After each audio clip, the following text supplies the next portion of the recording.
Gold buyers, మీ కష్టాల్లో నమ్మకమైన మీ ఆత్మీయ నేస్తం.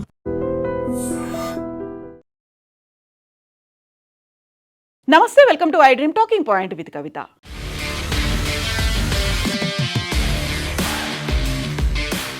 అంతర్జాతీయంగా ఇప్పుడు విచిత్రమైనటువంటి ఆసక్తికర కీలకమైనటువంటి పరిణామం కనిపిస్తోంది. అది పాకిస్తాన్కి సంబంధించినటువంటి వార్త. ఇరాన్ అమెరికా మధ్యవర్తిత్వం వహిస్తున్నటువంటి పాకిస్తాన్కు ఇప్పుడు సరికొత్త చిక్కులు అనేవి వచ్చాయి. అమెరికా అధ్యక్షుడు డొనాల్డ్ ట్రంప్ ప్రతిపాదించినటువంటి అబ్రహాం అకార్డ్లో చేరాలని అమెరికా నుంచి ఒత్తిడి ఒకవైపు పాకిస్తాన్కు పెరుగుతూ ఉంటే, ఇంకొక వైపు అక్కడ ఉన్నటువంటి టెర్రరిస్టులు పాకిస్తాన్కి డెడ్ లైన్ కూడా పెడుతున్నారు. ఇజ్రాయెల్తో దౌత్య సంబంధాలను మెరుగుపరుచుకోవాలని అమెరికా చేస్తున్నటువంటి డిమాండ్తో పాక్ ప్రభుత్వం ఇప్పుడు ముందు నుయ్యి వెనక గొయ్యి అనేటువంటి పరిస్థితి ఏర్పడింది. అమెరికా ఇరాన్ మధ్య ఉద్రిక్తతలు తగ్గించేందుకు పాకిస్తాన్ జరుపుతున్నటువంటి సంధి ప్రయత్నాలు ప్రస్తుతం అంతర్జాతీయ రాజకీయాల్లో అత్యంత ఆసక్తికరంగా మారాయి.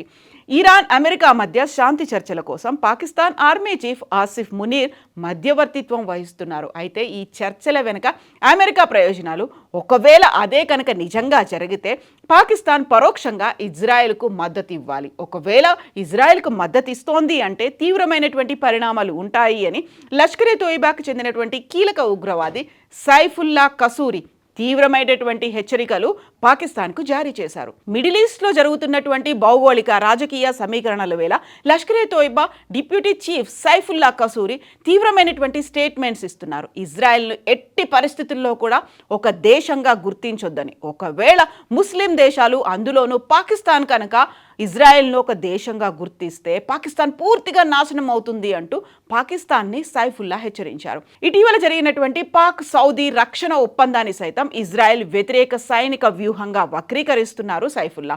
స్థానిక జిహాదీలను రెచ్చగొట్టే ప్రయత్నం చేస్తున్నాడు. ముఖ్యంగా అమెరికా అధ్యక్షుడు Donald Trump Abraham Accords frame వర్క్లో చేరాలంటూ పాక్ను ఆహ్వానించిన నేపథ్యంలోనే సైఫుల్లా ఇలాంటి వ్యాఖ్యలు చేస్తున్నారు. అసలు సైఫుల్లా ఎవరు? సైఫుల్లా పహల్గామ్లో జరిగినటువంటి అటాక్లో ప్రధానమైనటువంటి సూత్రధారి. సైఫుల్లా కసూరి ఐక్యరాజ్యసమితి నిషేధించినటువంటి లష్కరే తోయిబా అధినేత హఫీజ్ సయీద్కు అత్యంత ఆప్తుడైనటువంటి వాడు. లష్కరే తోయిబా డిప్యూటీ చీఫ్, పహల్గామ్ దాడి సూత్రధారి సైఫుల్లా కసూరి నేరుగా వార్నింగ్ ఇస్తున్నాడు. పాకిస్తాన్లో ఏ నాయకుడైనా, ఆర్మీ అధికారైనా ఇజ్రాయెల్కు మద్దతు ఇవ్వడానికి లేకుంటే దౌత్య సంబంధాలు పునరుద్ధరించడానికి ప్రయత్నిస్తే వారిని వదిలిపెట్టాం, వారిని చంపేస్తామంటూ సైఫుల్లా కసూరి హెచ్చరిస్తున్నాడు. ఇక భారత్ నిఘా సంస్థల రికార్డుల ప్రకారం చూస్తే కాశ్మీర్లోని పహల్గామ్ ఉగ్రదాడికి మాస్టర్ మైండ్గా వ్యవహరించినటువంటి సైఫుల్లా కసూరి ముస్లిం ప్రపంచంలో అంటే ఇస్లామిక్ నేషన్స్కి సంబంధించి పాకిస్తాన్ను ఒక కేంద్రంగా, ఒక సైనిక శక్తిగా చిత్రీకరించేందుకు తీవ్రమైనటువంటి వ్యాఖ్యలు చేశాడు. ముఖ్యంగా సోషల్ మీడియా వేదికగా ఆయన మాట్లాడారు. పాలకులైనా రాజులైనా సరే ఇజ్రాయెల్ను యూదుల దేశంగా ఎవరు అంగీకరించినా వారు సర్వనాశనమైపోతారు. ముస్లిం ప్రపంచం ఎట్టి పరిస్థితుల్లోనూ ఇజ్రాయెల్ను దేశంగా గుర్తించబోదు, మేము అంగీకరించము అంటూ ఇజ్రాయెల్ వ్యతిరేక నినాదాలతో రెచ్చగొట్టేటువంటి వ్యాఖ్యలను ఆయన సోషల్ మీడియా వేదికగా చేశారు. మిడిల్ ఈస్ట్లో జరుగుతున్నటువంటి ఈ రాజకీయ సమీకరణాల నేపథ్యంలో ఇజ్రాయెల్తో సంబంధాల పునరుద్ధరణ గురించి ఆలోచిస్తున్న ముస్లిం దేశాలను లక్ష్యంగా చేసుకుని నిషేధిత ఉగ్రవాద సంస్థ లష్కరే తోయిబా డిప్యూటీ చీఫ్ సైఫుల్లా చేస్తున్నటువంటి తీవ్రమైనటువంటి హెచ్చరికలు ఇవి. అమెరికా అధ్యక్షుడు డొనాల్డ్ ట్రంప్ నేతృత్వంలో సాగుతున్నటువంటి అబ్రహాం అకార్డ్స్ ఫ్రేమ్వర్క్లో మరిన్ని ముస్లిం దేశాలు చేరాలన్న ప్రతిపాదనను పాకిస్తాన్ బహిరంగంగానే తిరస్కరించింది. అయినప్పటికీ సైఫుల్లా చేస్తున్నటువంటి ఈ వ్యాఖ్యలు పాకిస్తాన్లో వెన్నులో వణుకు పుట్టిస్తున్నాయి. పాకిస్తాన్ చెప్పినట్టుగా స్వతంత్ర పాలస్తీనా రాజ్యం ఏర్పడిన తర్వాతే ఇజ్రాయెల్ను గుర్తిస్తామని పాక్ రక్షణ శాఖ మంత్రి ఖవాజా ఆసిఫ్ గతంలోనే పునరుద్ఘాటించారు. అయితే ఇలాంటి దౌత్యపరమైనటువంటి పరిణామాలను లష్కరే తోయిబా వంటి సంస్థలు తమ సొంత లాభం కోసం వాడుకుంటున్నాయని, అంతర్జాతీయంగా ఇస్లామిక్ దేశాలకు రక్షకులుగా చెప్పుకునేందుకు ప్రయత్నిస్తున్నాయని భద్రతా నిపుణులైతే హెచ్చరిస్తున్నారు. ఇక పాక్ సౌదీ రక్షణ ఒప్పందం మీద కూడా సైఫుల్లా తీవ్రమైనటువంటి వ్యాఖ్యలు చేశారు. కసూరి తన ప్రసంగంలో 2025లో పాకిస్తాన్ సౌదీ మధ్య కుదిరినటువంటి రక్షణ ఒప్పందం గురించి మాట్లాడారు.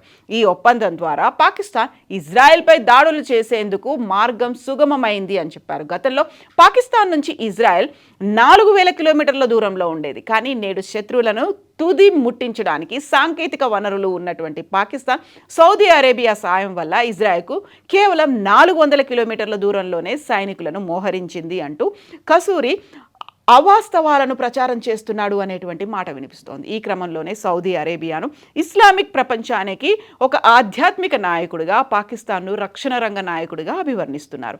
ఈ ప్రసంగాన్ని నిరంతరం పర్యవేక్షిస్తున్నటువంటి భారత్ నిఘా వర్గాలు కసూరి వ్యాఖ్యలను తీవ్రంగా ఖండించాయి. జిహాదీ సిద్ధాంతాన్ని మిడిల్ ఈస్ట్ భౌగోళిక రాజకీయాలకు ముడిపెడుతూ ఆయన యువతను రెచ్చగొడుతున్నారు అంటూ మన అధికారులు అయితే దాన్ని ఖండిస్తున్నారు. దీంతో పాటుగా సౌదీ భద్రతా ఒప్పందానికి ఇజ్రాయెల్కు ఎలాంటి సంబంధం లేదు అనేది భద్రతా అధికారులు చెప్తున్నటువంటి మాట.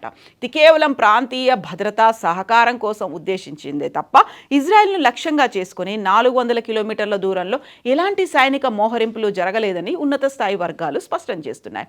మిడిల్ ఈస్ట్లో శాంతి స్థాపన పేరుతో ఇజ్రాయెల్తో ముస్లిం దేశాలు సంబంధాలు ఏర్పరచుకునేలా అమెరికా అబ్రహం ఒప్పందాన్ని అంటే అబ్రహం అకార్డ్ని ముందుకు తీసుకొచ్చింది.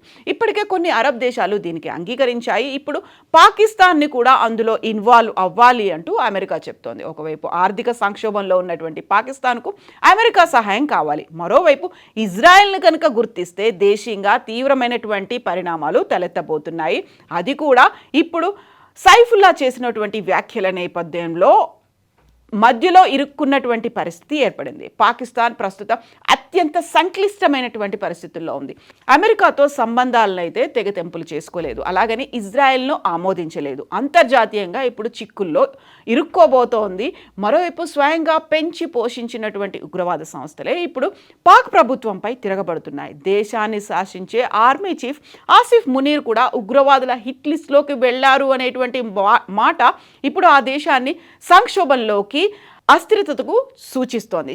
ఇక ఇరాన్ అమెరికా మధ్య రాయబారం నడపాలని ఆశించినటువంటి పాకిస్తాన్ సొంత దేశంలో తీవ్రవాద శక్తుల భయంతో ఏ నిర్ణయం తీసుకోలేక ఉక్కిరి బిక్కిరి అవుతోంది. అందువల్లే ముందు నుయ్యి వెనక గొయ్యి లాంటి పరిస్థితి అయితే ఏర్పడింది. అమెరికా మాట వినబోతోందా, లేకపోతే తాను పెంచి పోషించినటువంటి ఉగ్రవాదుల మాట వినబోతోందా? ఇజ్రాయెల్ని ఒక దేశంగా అంగీకరించాలి అనేటువంటి మాట అమెరికా చెప్తోంది. అమెరికా ఒత్తిళ్లకు తలొగ్గి ఇజ్రాయెల్ని కనుక ఒక దేశంగా పాకిస్తాన్ గుర్తిస్తే అంతం చేస్తాం, సర్వనాశనం అయిపోతోంది అని సైఫుల్లా హెచ్చరిస్తున్నారు. ఏం జరగబోతోంది? పాకిస్తాన్ ఎలాంటి నిర్ణయం తీసుకుంటుంది? మీరేమనుకుంటున్నారో కమెంట్స్ రూపంలో తెలియజేయండి.